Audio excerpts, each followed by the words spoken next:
Nós voltamos com o Jogo do Poder, recebendo hoje o deputado federal Leonardo Pisciani, presidente regional do MDB, ou PMDB. Afinal de contas, é MDB ou PMDB? Porque no painel da Câmara ainda aparece PMDB. E, no entanto, na convenção o nome foi alterado, voltou ao nome histórico Movimento Democrático Brasileiro. O que está valendo, deputado? Não, o nome voltou a ser MDB, né, o Movimento Democrático Brasileiro. A questão de ainda constar no painel da Câmara dos Deputados é por uma questão formal, de se formalizar essa mudança já feita pela convenção junto ao Tribunal Superior Eleitoral. Não está registrado ainda o novo nome no TSE. O que deve ocorrer nos próximos então dias. É PMDB. o jornalista Walter Diogo deixou no bloco anterior uma pergunta. Walter, eu queria que repetisse sinteticamente ao deputado. Você atribui a crise financeira do Rio e a crise financeira do governo as grandes despesas com a Olimpíada? Quanto custou? De maneira nenhuma. Eu acho que esse raciocínio ele é absolutamente equivocado. O país ganhou muito e a cidade do Rio de Janeiro ganhou muito com as Olimpíadas. Se não houvesse Olimpíadas, por exemplo, não se teria feito um investimento quase 10 bilhões de reais na região portuária da cidade do Rio de Janeiro, devolvendo aquela região hoje chamada de Porto Maravilha, né, Orla Conde, a população.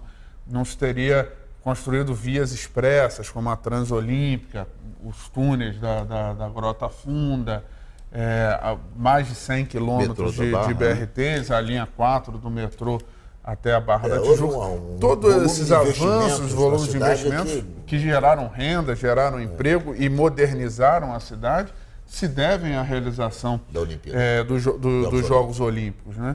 Então, se atribuir qualquer tipo de crise financeira às Olimpíadas é de uma injustiça terrível e de um raciocínio, me parece até, de certa forma, curto daqueles que produzem essa crítica. O Brasil, quando conquistou o direito de sediar os Jogos Olímpicos, em 2009, estava no seu auge de crescimento econômico. Infelizmente, o momento em que o evento aconteceu coincidiu com a crise pela qual o país passava. Mas no caso do Rio de Janeiro, eu diria que a Olimpíada até retardou um pouco os efeitos da crise econômica, porque manteve, pelo menos até 2016, o setor de serviços, o setor... Manteve os empregos, né? Manteve os empregos elevados. Tanto é que o Rio teve um impacto mais forte na crise no pós-Olimpíada. E muita gente com isso tentou vender a versão de que teria sido em razão dos gastos da Olimpíada, quando na verdade não foi. Deputado, foi do fim do evento. Como é que o senhor está vendo, já que estamos falando de emprego, desemprego, esse crescimento do desemprego que novamente aconteceu agora, passou para 13 e quase 14 milhões de desempregados, 13,5, se eu não estou equivocado. Quer dizer, houve de novo um crescimento, quer dizer, a economia do Brasil não consegue deslanchar, né, deputado? Ricardo, eu vejo isso com muita preocupação. É evidente que é normal no pós-fim de ano, né, você ter uma redução dos postos de trabalho, que você reduz, sobretudo no setor de comércio, de serviço, você tem as contratações temporárias da época de Natal e depois você há um período de demissão. Mas, de qualquer forma, é algo que preocupa bastante. Eu creio que o Brasil, para retomar o seu crescimento, precisa viver um ambiente de estabilidade política, um ambiente que não vive hoje. Um ambiente que permita se debater, se votar reformas estruturantes para o país, reformas estruturantes do Estado brasileiro, que nesse ambiente não tem sido possível. Né? O país retomava o pleno crescimento, votava matérias importantes no Congresso Nacional para o desenvolvimento econômico, e vieram duas denúncias contra o presidente Temer. Denúncias absolutamente precipitadas. E fala-se uma terceira denúncia, a possibilidade de uma terceira denúncia. Seria em função parece um absurdo. Em função das denúncias, suspeições de recursos utilizados na reforma da casa da filha do presidente Temer, que inclusive depois na Polícia Federal foi chamada a depor. Como é que o senhor viu essa decisão de chamar a filha do presidente da República para prestar depoimentos nesse caso? Do ponto de vista de se investigar, quando se há uma dúvida, há uma suspeição, pode-se investigar. O que chama a atenção, no caso que envolveu a filha do presidente, foi a forma espetaculosa como se fez isso e, de novo, de forma precipitada, antes que a investigação tivesse aprofundado outras questões preliminares que poderiam levar ou não à necessidade de oitiva Você acha que da houve filha do uma presidente. afronta ao Poder Executivo? Eu acho que houve um espetáculo, um espetáculo que desvirtua a natureza da investigação, deixa de ser uma investigação com o objetivo de esclarecer fatos para se transformar numa afronta, para se transformar num ataque político, num ataque à honra do presidente, antes que se aprofundasse a investigação tecnicamente, da forma como tem que ser feita. Nos últimos tempos, repare, eu vou citar um fato que eu acho que ele ilustra o que está acontecendo, eu queria saber a opinião do senhor. Nós estamos sempre preocupados e acompanhando não mais uma sessão do Congresso, não mais uma sessão da Câmara dos Deputados ou do Senado, ou seja, o foco atualmente da atenção do brasileiro é para o Supremo Tribunal Federal. Quer dizer, toda semana nós nos colocamos diante da TV para acompanhar uma sessão do Supremo. Isso me parece que revela que há um ativismo judicial muito grande. O judiciário, por conta do enfraquecimento do poder legislativo e por conta do enfraquecimento também do poder judiciário, está meio que assumindo o comando do país e tomando decisões. Por exemplo, a questão do foro. Havia um projeto, foro privilegiado, para ser votado na Câmara. Não é votado, ele fica ali em banho-maria. Bom, muito bem, vai lá o Supremo e decide. Ou seja, diante da indecisão da Câmara, diante do enfraquecimento do poder legislativo, cada vez mais o judiciário se fortalece e se coloca como uma instituição decisiva nos destinos do país nos últimos tempos. O senhor concorda, deputado? Eu concordo com a tua análise inteiramente e vejo isso com preocupação.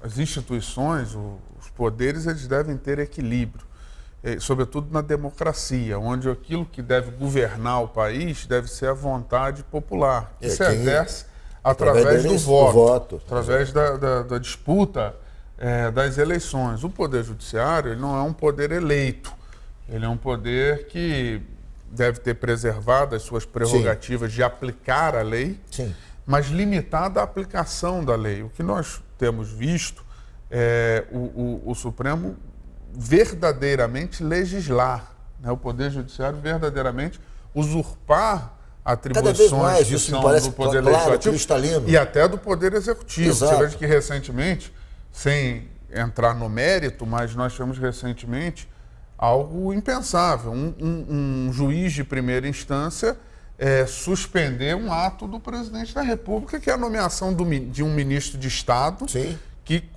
está escrito com todas as letras na Constituição. Com 35 anos, acima de 35 anos e tal. É a competência do presidente da República. De que é uma competência exclusiva do presidente da República nomear ministros de Estado.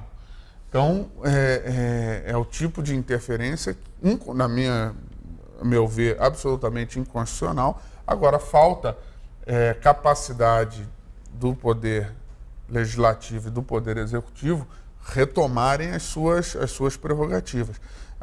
Com relação ao outro exemplo dado por você, a questão da prerrogativa do foro, ele poderia ter sido discutido pelo Congresso, alterado, como o Congresso, por exemplo, alterou em 2001 a chamada imunidade parlamentar, permitindo que pudesse ter processo contra parlamentares sem a prévia licença da Casa Congressual, que era o texto original da Constituição de 1988. Isso foi feito, mas foi feito pelo legislador, pelo constituinte derivado, né? Pelo aquele que exerce o poder derivado. As inúmeras modificações que nós estamos vendo acontecer na Constituição por via de decisões e interpretações judiciais, elas fragilizam o texto constitucional. E esse processo parece pode ser muito grave. E esse processo parece crescente. Nós estamos assistindo isso todo dia. Hoje se tornou comum você, durante a semana, colar os olhos na televisão, porque tem uma decisão importantíssima para a vida do país sendo tomada pelo Supremo e não pelo Congresso. Você veja, Ricardo, que a Constituição brasileira ela é uma Constituição rígida. Ela é rígida porque ela para ser alterada, ela prevê um rito diferenciado, é preciso ter votação em 2 turnos na Câmara, votação em quórum 2 turnos no Senado. Precisa ter o voto de ao menos 3/5, você 60% Aprovar com 3/5, da composição do Congresso, ou seja, 60% da composição do Congresso foi eleita por milhões de votos dos brasileiros. E ainda assim, a Constituição reserva alguns temas que não podem ser alterados. Cláusulas pétreas. Cláusulas pétreas, cláusulas duras da Constituição. Então, como é que pode, se a vontade do Constituinte, né, vontade dos pais da Constituição, foi justamente protegê-la de alterações feitas no calor da emoção, feitas sem um debate mais profundo, como é que se pode alterar a Constituição ou a interpretação de forma vertical para a decisão de 11 pessoas que não foram votadas, foram indicadas sem dúvida. Isso preocupa pelo presidente exatamente. da época. Isso me parece algo gravíssimo e que pode ser que esteja sendo aplaudido nesse momento e pode trazer consequências gravíssimas no futuro. Uma nova atitude dessa em relação a outro tema, uma nova interpretação dessa pode nos levar a uma situação muito delicada. O senhor acha que há uma judicialização da política no Brasil? O senhor vai responder. Hoje tem presidente da República está preso por decisão lá do Paraná, de não sei de onde, e aí não tem limite. Nós vamos voltar a esse tema, e o deputado vai responder a sua pergunta, Walter Diogo, logo após o nosso intervalo. O Jogo do Poder faz mais um intervalo e volta já já.